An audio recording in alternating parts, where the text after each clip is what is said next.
On touche du bois pour ne pas tomber, on touche de la peau de singe. Super, one more time, and then we'll go to some real jumps. Super, awesome. Hey, j'espère que vous allez bien. On se retrouve aujourd'hui sur ma chaîne YouTube pour un tout nouvel épisode de Mathilde à Wellington. Et aujourd'hui, je vous emmène dans des écuries qui sont vraiment trop sympas pour faire un petit cours de saut d'obstacle avec un cavalier américain que vous connaissez sans doute. C'est parti!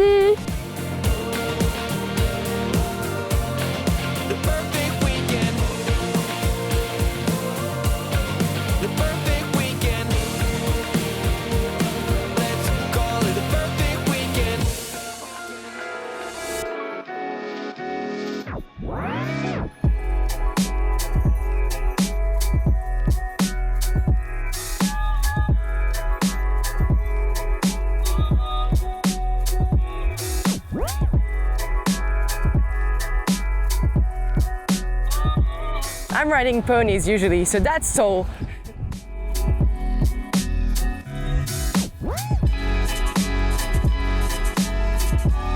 On monte à cheval sous les palmiers, c'est fantastique, non? Bon bah on va marcher un petit peu. J'ai vraiment trouvé la version géante de Sligo. À chaque fois, partout où je vais, je monte toujours des grands chevaux gris. Écoutez, il est très mignon pour l'instant. On touche du bois pour ne pas tomber, on touche de la peau de singe. Parce que j'ai pas envie d'aller à l'hôpital ici. Mais normalement, tout va bien se passer. On espère. Il paraît, j'ai entendu dire que quand on est français et qu'on vient à Wellington et qu'on veut prendre un cours ou quoi, les gens pensent qu'on monte tous comme Pénélope le Prévost. Enfin, moi, j'ai galop 2 en saut d'obstacle, littéralement. J'ai pas mon airbag, ça rentrait pas dans la valise. Vous vous doutez bien que c'est quand même gros l'airbag et que moi, j'ai priorisé les paires de chaussures à talons et avoir 12 000 tenues différentes. Et donc, j'ai pas d'airbag.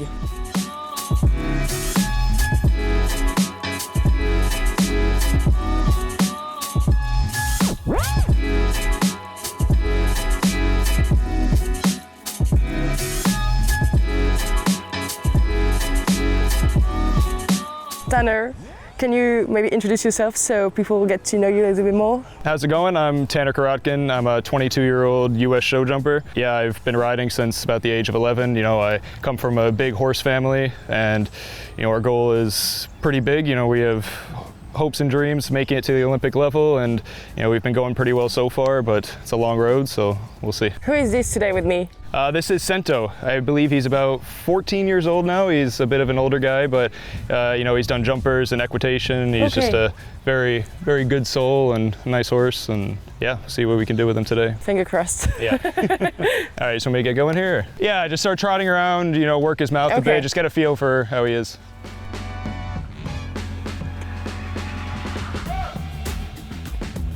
You know, for dressage, I'm sure it's a bit different, but for show jumping, you know, we're really working on engaging the hind end. So I want you to think about a little bit shorter reins and heels down underneath you and squeeze with your hands up, a leg to hand connection.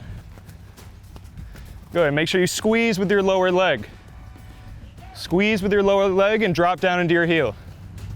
Good, now let's see a bit of a lengthening trot down the long side. You know, fortunately, this is a horse with a very good mouth already. And so his flat work's already pretty good. Yeah, he's quite light in the reins. Yeah, very. He's been there and done that with a lot of little kids and everything, so he's perfect. Good, yeah, really focus on squeezing from your entire leg, all the way from the top of your leg, all the way down to the bottom of your calf. Squeezing and dropping down into your heel. You know, the biggest thing in show jumping is the horse's power comes from their hind legs, so you need to work them on the flat, obviously, you know, in dressage, so that their hind end gets activated, so when you go up to a big jump, they're able to push off well. J'aurais dû faire du cardio à la salle en fait. Yeah, short there and hands up and close your fingers. You'll be squeezing the reins, and that's when it's on course. You know, you're jumping around. You need to make sure, you know, every jump, if your hands are a little bit open, then you have the chance to be slipping through your reins a bit, and then everything will start to get a bit unraveled in that. And then when I say drop down into your heel, your lower leg, squeezing with your leg while your heel's down, and you have your hands up like that, and that's a good connection for jumping. And it sets them on their back end a bit more. Good. And try to sink down into your heel and keep your legs still. Good.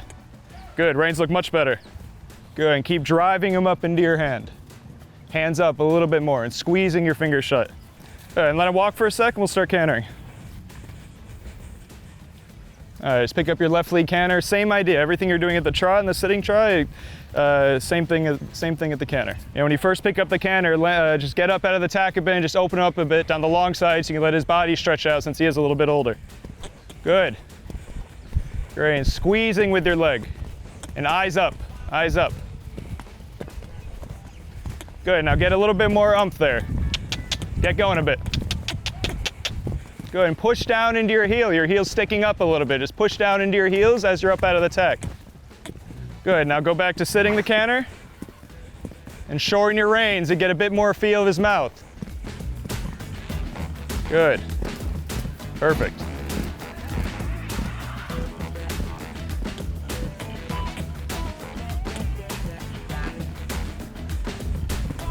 Super, and feel free, you know, he's a bit older and he's a very sweet horse that has a lot of people on his back, so feel free, if he's falling behind your leg, give him a little kick and get going. I want you to stay all the way out, and I want you to catch just this first pull here. That's okay, keep going. You see, when you get to a distance like that, it's totally fine. You get to a bit of a deeper wading distance like that, it's fine, but that's where you have to keep your leg on as well. So when you come around to it there, if you're getting a little bit longer or deep, it's all the same thing. You keep your hands up, legs on, and you squeeze them up to the jump. Right here, which is to a pull, it's totally fine. This is actually a good distance if it were to jump, but it's a pull on the ground, so he's not really thinking about stretching for it. So this is where you just have to remind him, he just needs to stretch out a bit and step over it. So always go forward? Yeah, forward, forward, hands up, squeezing with your legs. The squeezing part is not easy. Good, that's okay. Good, come off the right again, one more time. That pace is perfect. Super. That's okay, you know, you got a little bit in between strides there. You did a 3.5 basically. All right, come off the left. It's a little bit of a shorter turn off the left, same idea. Drive him up to it. Good, super, one more time. And then we'll go to some real jumps. Yeah, get going a little bit more there, and then as you come through the turn, then you can sit down and wait. Now eyes up, and now start thinking about sitting down and waiting for it, and judge your distance. 1, 2, 1, 2, 1, 2. Good. That's perfect. I can never make a choice. Yeah, no, that's okay. I mean, like, that's perfectly fine. should I kick him or should I? So there, the amount of pace you had, and you were coming up on a very nice spot, that's where you should just lean back and just give him a little bit of reminder with your leg and squeeze him off the ground a bit, and then you would have stepped into it a bit better. Well, that's good. It's totally fine. They take their leg off and they drop their hand, and then the horse is like, what do you want me to do? And then they have to figure it out for themselves. You've got to guide them. Exactly. You know, it's 50-50 in our sport, to where if you want to completely abandon your horse, yeah, sure, there's some incredible horses out there who will figure it out. But for the most part, your horses are going to know what to do. Yeah, okay. I don't know if you heard me counting, you know, 1, 2, you have to think about the rhythm of the horse, and I'm sure it's the same with a lot of things with dressage. You know, as you're cantering up to the jump, feel the canter, be 1, 2, 1, 2, 1, 2, 1, you leave the ground. And then as soon as you land, you go land, 1, 2, 3, 4, 5, no matter what, depending on what the line is. Okay. Let's pick up your right lead canter, we'll catch this little jump here. 1, 2, 1, 2, 3, 4, perfect. Come off the left again, that's super. Sit down, bend them left through the turn a bit. 1, 2, 1, 2, 1, 2, 3, 4, 5, perfect. So that's super. I will put a bit of a course together. You see what I mean though? Like those were 2 perfect distances, absolutely perfect distances. You know, you came through the turn, you sat down, you waited for it, you were counting in your head, and you're good. You know, the biggest thing about show jumping, and you know, at any level, especially at the top level, is going to your first jump, you always want to be very up to pace. Yeah. Maybe even you start 10 to 50% more pace than you want, so when you get to the first jump, you can slowly sink in and slow down, and that sets the pace for the rest of the round. Okay, yeah. You know, if a lot of riders, they tend to start off a bit slower. And you know, I'm a big believer of if your first jump isn't good, then the chances are the rest of your course isn't going to be good. Yeah, you start it the right way, and then everything becomes easier from there. Okay. I want you to come right lead and catch the little jump we just jumped, going that way. Keep cantering left. You know, for show jumping, I want you to think about not going all the way out to the end of the ring. You know, we work under a time allowed, so I want you to land from this jump, get out of the tack, gallop him up here through the turn, come inside here, gallop around, sit down. You know, turn a little bit tighty, but take your time a bit to this vertical here, and then it'll just be a nice, easy 5 there. 1, 2, 1, 2, 1, 2, 3, 4. That's okay, keep going. Turn inside.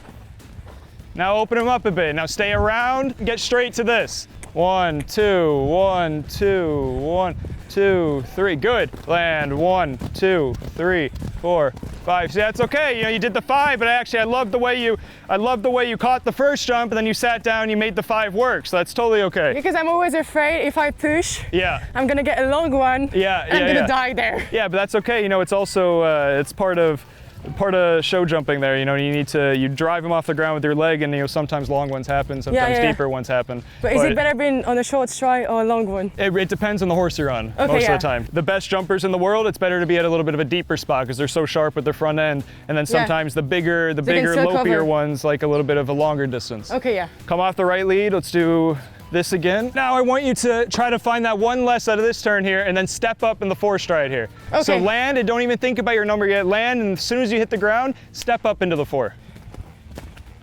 Good, now sit down, look at your jump, eyes up. 1, 2, 1, 2, 3, push him. Perfect, super, just like that, it's the right idea. Keep flowing around, take your time, you can stay out a little bit more if you need to. Stay out a little bit. 1, 2, 1, 2. 1, 2, 3, 4. Good. Land. 1, 2, 3, 4. Super. Awesome. You know, when you land from the jump there, always think about looking straight. You sort of look down, you dropped off to the side a bit. Here, on the last one? Yeah, as soon as you landed from the last jump. That's fine, though. I loved your execution there. Those 3 jumps were perfect. I'm going to do a diagonal line. We'll do one full course here. We'll do right lead. We'll start with the same jump there. And then this time, instead of cantering inside, you're gonna do a little bit of a forward bending 6 to this. So land, get up there in the 6, keep your eyes on that jump. Once you get the 6 done, left turn, canter around, take your time a little bit more, stay out a bit more. 4 strides there, right turn, sit down as soon as you land from here, because this turn comes up quick to the red. And then keep cantering through, just inside here, really get them packaged up and slow, and just this vertical again the other way. Okay, I'm gonna try that. All right, you got it. Super. Land. 1, 2, 3, 4, 5, 6, 7. That's okay. That's perfect. Eyes up and keep looking for your jump. Now wait for it. Step up. Land. 1, 2, 3. Perfect. Now sit down, get him back, and look to your next jump. It comes up quick. Oh. It's okay, you got a little excited there through the turn. Yeah, let's do that full thing one more time. You know, you did the 7 actually, and it was beautiful, but I want you to really step up and get the 6 done. As soon as you land, as soon as you feel your feet touch the ground, get up there for the 6. Good, get it done. Land. 1, 2, 3, 4, 5, 6. Perfect. Now wait for it. Hands up and sit down. Good. Land. 1, 2, 3, 4. Super. Now sit down, close your leg, sit down and make him wait. Good. That's okay. Keep flowing through there. Just go around, just around the green X there, and jump your vertical. Oopla. That's okay. That was good. You know, when a mistake happens like that too, you really need to think about keeping your eyes up. And if something happened, then if you have your eyes up, you're prepared for the next jump so that same thing doesn't happen again. But I mean, that was perfect. You know, I loved how you landed here, you made him get up to the 6, perfect. 4 was perfect. Ideally, on a tight turn like that, you know, and what we do is a turn like that comes up very quick. And you know, a longer line like this where you're going, the horse gets a bit strung out. So what you want to do is you want to sit down, get them back and get them packaged up a little bit more so then the turn's nice and even and they have even power through their body to the jump. Yeah, because I was struggling to get him back. Yeah, exactly. And when you're trying to stay straight for another second, you just sort of turned. So then by the time you got him back, you were about 2 strides away and then it's a little too strung out. If you're jumping a big course, you'll probably knock it down. I'm not planning on jumping a big course. And then once you got going, then you actually listened very well and you made it happen. It's very nice. Can I bring him back to France? Yeah. If you buy him, sure. Oh, I already have 2 at home. Yeah. Don't have time for a third one. C'est trop bien. J'adore ce cheval. Je vais repartir avec. C'est vraiment la copie conforme de Sligo. Je le ramène à la maison.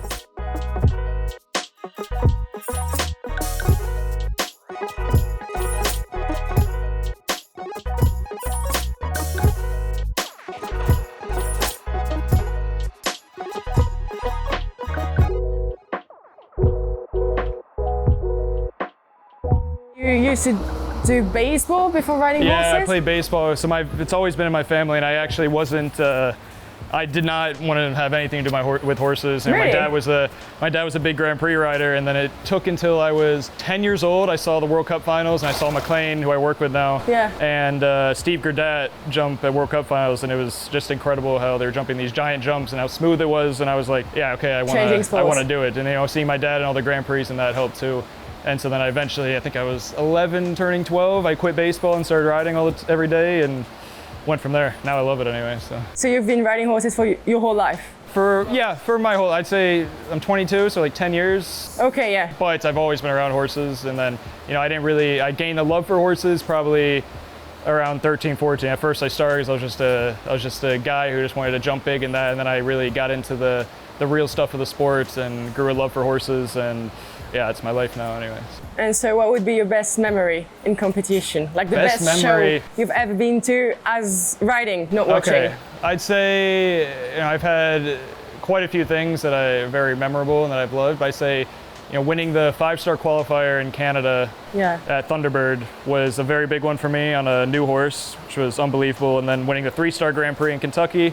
And then last season here at WEF, we won, I think 4 back-to-back ranking classes, and that was also very big for me. So your dream competition? My dream competition, Aachen is definitely you one have of to. them. Yeah, without a doubt. I've had.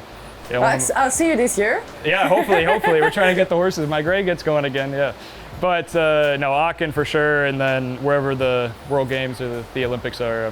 Paris. Yeah, exactly. And so how many horses do you have here? Because you're based here and you've got all your Grand Prix horses here? Yeah, so I have 5 horses right now for myself. We own a couple of them, and then some are some other people's. And then for the most part at the shows and that, I'll ride horses for other people. And then like some of these horses in here, people sent to me to show in the competition and try to get them sold and also try to get them results. And yeah, so right now 5, hopefully more soon. And which one is the main one, the top one? This is King. He's 9 years old. He does meter 45s and that. He's a very, very sweet guy, but he's a great ranking horse or good amateur horse, and he's had some very good results. This is Volo's Diamond. We jumped our first 5-star Nations Cup together. He has won a lot. We've placed in a lot of very big Grand Prix together. And right now he's having a bit of relaxing time, just doing some meter 40s and that.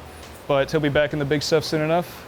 This is Kastar. He actually just got here from Europe a week ago. He's an 8-year-old. A new one? A new one, yeah. He's an 8-year-old and very, very sweet, as you can see, and a very, very, very good jumper. He's still not young, but a little bit young to where we need to take our time a bit, but I think he'll be in some big stuff pretty soon. And then here, this is Kaida. She's owned by McLean Ward. I've been riding her for 2 weeks now. She's asleep. Yeah, so she had a lot of jumping this week. We did the meter 45s and meter 40s, and she's actually, our goal is to sell her, but then also I think we'll go into some very big classes. She has the capability to jump 5-star Grand Prix without a doubt. She's also 9 and still she's crazy and needs to figure out some things, then she'll be in there soon enough. But that's a nice plan. Yep. So Paris 24, no, Los Angeles. Hopefully. Los Angeles 28. Yeah, I've had the goal set for every single one so far, but we just need to have the stars align a little bit and have the horses, and we're getting there. We'll cross our finger for that. You'll see me there eventually. And so if you had one advice to give to a young, you're young, but like a young rider who would like to be successful, what would it be? I'd say, we're in a very, very mental sport. Our sport's very similar to golf in that way, to where it's, you'll get better and your ability will grow in that, but 90% of how you ride is all in your head. And you have to keep a very cool head and take it one step at a time, and you're gonna have some good times, but a hell of a lot more bad times than you will good times. I've had some of my best wins I've ever had in my life, and then the next day it all comes crashing down, one mistake and you're down at the bottom of the barrel again. And that's the way the sport is. That's the way a lot of sports work. You just have to keep a cool head, keep on going, and trust the process. Well, thank you very much. Yeah, thank you. Voilà tout le monde, cette vidéo est déjà terminée. J'espère qu'elle vous aura plu. N'oubliez pas de liker, de commenter et de partager si c'est le cas. Je vous mets les liens de Tanner dans la description pour aller le suivre sur Instagram. N'oubliez pas également de me rejoindre sur Insta et TikTok. Et je vous dis à la semaine prochaine pour l'épisode suivant. Bye!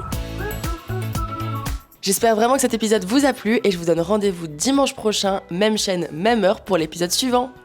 Bye!